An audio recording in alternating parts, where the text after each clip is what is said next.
One of the things I often wonder about is whether history actually turns on a dime or not. It has to do with historical contingency, and sometimes things are determined no matter what. Um, I don't know. I grew up in the '70s when we lived in a very different economy.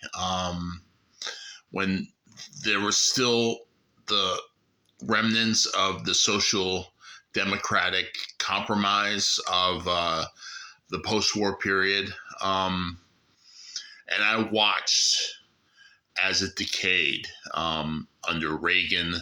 Well, Carter started it, got the ball rolling, but Reagan made it worse. Reagan kind of sealed the deal, and just every Democrat and Republican has ratified this horrible economic neoliberal order since.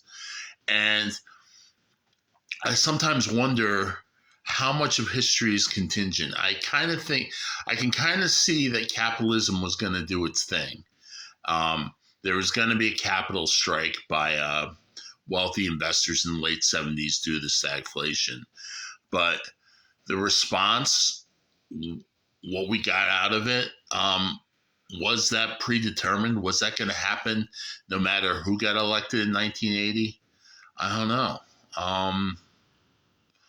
I think like certain things turn on a dime. Whether or not we have a nuclear war certainly turns on a dime.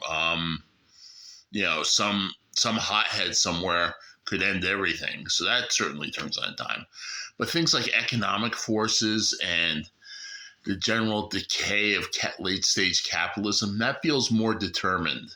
That feels like a trajectory that, no single individual can change. It seems, it's now what comes of it, I don't know. I don't know what comes after late stage capitalism, but that feels more determined, the way things have been going for the past decade.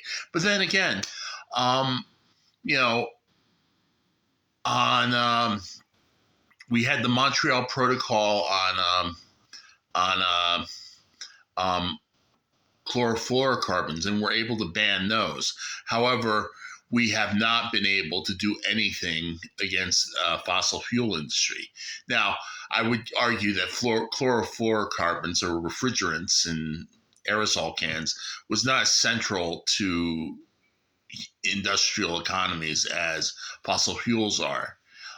So I think like it, the chlorofluorocarbons might have been like a small boat you could have turned on a dime, whereas the fossil fuel industry is a super tanker, which I don't know how politicians would have gotten that big barge to turn around on a dime.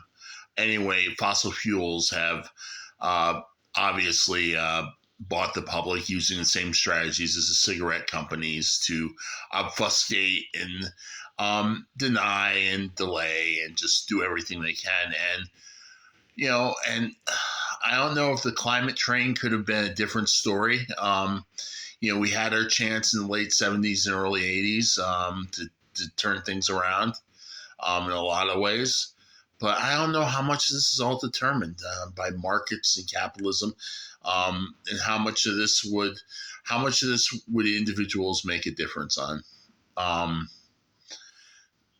think like things could have been mitigated, but I think many things would have gone in the same general direction, especially when you're dealing with people with tunnel vision who don't see the long term and they're only caring about the next quarter or the next election.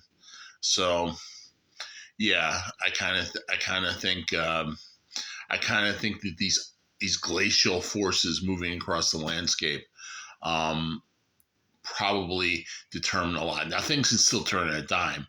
Some hothead could press a nuclear button and get end civilization tomorrow. But things like economic forces, political forces, and trajectories can go on a downswing and a downslide, basically, kind of no matter who's in charge.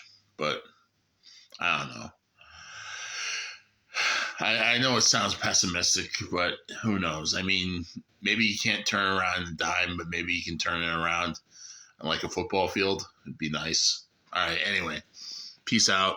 That's my thought on contingency and determinism in history. All right. Peace out. Bye bye.